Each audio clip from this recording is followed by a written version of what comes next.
Because the fact of the matter is, half a dozen criminals. Shame on this guy. No announcement. What a ridiculous thing. Think you can come in and charge into an office. Over immigration raids and violent protests boiling gets over into these Los politicians' Angeles. heads? Democrats. They're all acting like jerks. Confronts a member of the president's cabinet and then is forcibly removed and placed into handcuffs. He should have been placed into handcuffs. He's lucky somebody didn't knock him over the head. Good evening to you. Acting like that. I'm Aisha Hasni in for Brett Baer tonight. And breaking tonight, California Democratic Senator Alex Padilla says he was conducting his oversight duties when he interrupted a news briefing by the Homeland Security Secretary about the Los Angeles riots. Kristi Noem says Padilla did not identify himself and that no one knew who he was when Secret Service jumped in. Right. Bill Melugin was there for it all. He shot video of the incident. He joins us in a few moments here. Meanwhile, congressional Democrats are enraged. Oh, yes, this is all planned as strategy. They're trying to be negative to Trump. That's what it's all about. And get these crooks and drug pushers to stay in the country, shamefully. Is funding these protests. But we begin tonight. That's what it's all about. Who is funding them? The physical confrontation ultra-liberal Senator Padilla happened right people who want to destroy the country. And he's here to tell us what happened. Good evening, Bill. Yeah, Aisha, good evening to you. DHS Secretary Kristi Noem had been giving a press conference for just a few minutes or so when I heard somebody to my right yell out to her and interrupt her. I initially thought it was just a protester. Then I saw security grab that person, turn him around, and push him back. That's when I realized, oh, wow, okay, this is Senator Alex Padilla. I pulled out my phone and shot this video. Senator Alex Padilla, I have questions for the secretary, because the fact of the matter is, so you can see Secret Service agents getting physical with Senator Padilla. There was some pushing and shoving both ways. The senator yelled out, "I'm Senator Alex Padilla." They ultimately forcibly removed him from the room, but things continued out in the hallway. Take a look at this. Padilla's staffers posted their own video of him being taken down to the ground by these agents. He was temporarily handcuffed before ultimately being released. Senator Padilla then held a press conference outside the building just a short time later. Well, if you act like a rioter, then you'll be treated like a rioter. Responds to a senator with a question, you can only imagine what they're doing to farm workers, to cooks, to daily laborers. Oh, nonsense. Shame on you. And throughout California, your power's gone to your head, buddy. The country. Now, after the incident, Secretary Noem told us she had a 10 to 15 minute meeting with Senator Padilla, which she described as cordial and beneficial. She told us they exchanged phone numbers and opened up a line of communication. He and I are probably not going to agree on probably 90% of things, but we both had left that room recognizing that if we have civil conversations, that we'll get to better results. And there was a few things in there we agreed on, and I've informed him on the president's opinion and the president's executive authorities that he's exercising. She's doing a great job. I'm proud of her. Statement that's saying Senator Padilla was not wearing his Senate security pin. They say he was being disruptive, but that as soon as he was positively identified, he was released from custody. I'll send it back to you. Bill Melugin, live for us right there on the scene in Los Angeles. Thank you, Bill. Thank you. Good report, buddy. Some of the words Democrats are using tonight about the Padilla incident includes revolting, repugnant. Oh, that's what you expect them up there, all the Democrats, including Schumer. More color Schumer. Tonight from senior congressional correspondent Chad Pergram. He is on Capitol Hill. Good evening to you, Chad. Aisha, good evening. The video of Padilla inflamed Capitol Hill. Senate Democrats rushed to the floor to defend their colleague. Oh, yeah, I'm sure. Senator Padilla was exercising his duty as a senator. Oh, nonsense. For his constituents to try and find out what happened.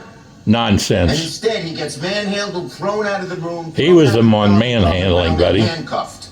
Democrats barged into GOP leadership offices demanding an investigation and scolding the brass. Both the Speaker and Leader Thune should step up to the moment and preserve the institutions of Congress. which are a balance in democracy, an important balance. This is all a plan that they're doing. Fracas sparked a nasty Democrats. shouting match at a House hearing for sanctuary cities. Bill, you commit on the record subpoenaing Kristi Noem because a U.S. senator was just thrown to the ground and detained in his own. Democrats can't follow the rules, can't follow the law, can't follow the rules. Just shut up. House Speaker Mike Johnson said Padilla's conduct was, quote, wildly inappropriate and beneath a lawmaker, and sent Democrats Hector Johnson as he tried to speak with the press. My view is it was wildly inappropriate. You don't charge a sitting cabinet secretary, and everybody can draw their own conclusions. You can see it's a heated debate here. You're right, sir. I'm not going to respond to that. Let me just, hold on, wait just a second. I think the American people can draw their own conclusions. That's right, and I've drawn mine. Padilla earned a Jerks. censure. Senate Majority Whip John Barrasso Jumping in a meeting, not even announcing who he is and acting like he can take over. Not in California. Well, you'd be some idiot coming there and trying to assassinate her. Aisha? Wow, quite the day on Capitol Hill. Chad Pergram live for us. Thank you. Now to President Trump's determination to find out who is financing the Los Angeles demonstrations. Senior White House correspondent Peter Ducey has that part of the story for us tonight. Good evening, Peter. Aisha, good evening. If there are shadowy figures funding an uprising against the government using people upset about ICE raids to do their bidding, then President Trump plans to use the full force of the federal government to have them arrested. Amen. Good job. They're professionals. They're insurrectionists. And now the president wants the Justice Department to prove it. I believe they're paid, and we're going to find out through Pam Bondi and her great staff, her great people. In the East Room, the president shifted his California focus to a repeal of a state law that banned the sale of gas-powered cars by 2035. Your cars are going to be thousands of dollars less money. Somebody's got to do some trying to kill the auto industry. Oh, who was killing the auto industry? I don't think he knew it. A frustrated Newsom continues to claim President Trump is misrepresenting their private calls. Maybe he actually believed he said those things. Wow. And he's not all there. I mean that. I wasn't saying that. He's not all I know there, that. you just said. I don't know. The president says the opposite is true. He doesn't remember the call. He doesn't remember. I never spoke. And then I produced a phone call. I had it. It took me about 2 minutes. I said, well, here's the call. Anti-Trump protests are being organized in every state to draw coverage away from this weekend's military parade in Washington, D.C., celebrating the Army's anniversary, which also falls on the president's birthday. The protesters will march under the banner, No Kings. What do they call it? No king? No kings. I don't feel like a king. I have to go through hell to get stuff approved. A king would say, I'm not going to get this. A king would have never had the California mandate to even be talking to him. A judge actually just compared President Trump to a king a few minutes ago in a California courtroom while hearing arguments about California's lawsuit to stop the National Guard from being deployed there. U.S. District Court Judge Charles Breyer said, how is that different than what a monarchist does? That's not where we live. This country was founded another in response liberal Democratic judge. Peter Ducey for us at the White House. Peter, thank you. Saul Alinsky Los type. Angeles Mayor Karen Bass says the curfew in parts of downtown LA will go on as long as they're needed. Meanwhile, the demonstrations have expanded across the country. Correspondent Steve Harrigan is in Los Angeles for us tonight. Good evening, Steve. Good evening, Aisha. The mayor here just said that calling Los Angeles a war zone is an outright lie. Would look like a war zone to me. As Los Angeles clamps down on anti-ICE protests, quickly clearing any agitators and arresting those accused of breaking the law, tensions are rising coast to coast. In Seattle, protesters shot fireworks at police, many who were on bikes to help control the crowds.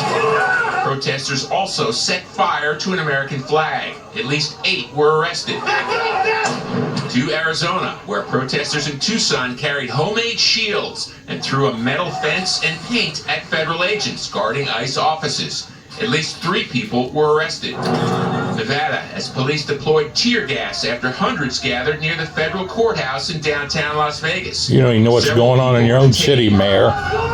Texas, where Governor Greg Abbott says he is deploying 5,000 National Guard soldiers and 2,000 state troopers following unrest in Austin, Dallas, and San Antonio. And New York, where protesters and police went toe-to-toe All on the organized. streets of Manhattan. This is all done on purpose. NYPD says Democrats, more than 100 people have been arrested Saul since Alinsky last week. radicalization tactic. Police are also looking for the anti-police protester who they say set fire to 11 cop cars overnight. Think about that. 11 police cars that we have to pay for as taxpayers because of these idiots. Protests like this man, who police say helped distribute bionic shield riot face masks in LA. Agents now have the National Guard backing them up as they make arrests. It appears they're well orchestrated and coordinated and well funded, so we want to understand who these people are and where this organization is coming from. 700 Marines have finished their training. We could see them on the streets here tomorrow. Aisha? Steve Harrigan live for us. Thank you, Steve. Well, coming up in just a couple of minutes here, Democratic governors come to Capitol Hill to defend their sanctuary state policies to Republicans. Griff Jenkins will have that story next.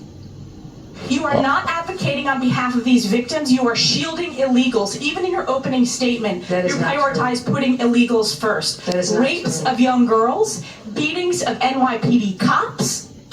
And take a look at this. A second day of encouraging information about inflation sent stocks up. The Dow gained 102. The S&P 500 finished ahead 23.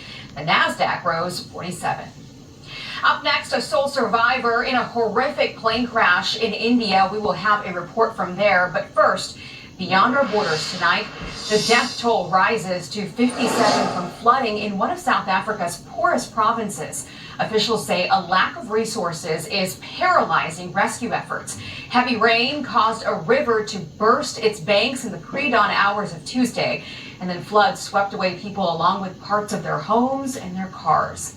And this is a live look at Biarritz, France. One of the big stories there tonight is the helium-powered hot air balloon that lit up the French capital's skyline during the 2024 Olympics makes a dramatic comeback to the gardens there. It is now called the Paris Cauldron. It will stay in the gardens from June 21st to September 14th for a total of 3 years. That, of course, leads up to the 2028 Games in Los Angeles. Those are just some of the stories beyond our borders tonight. Right back.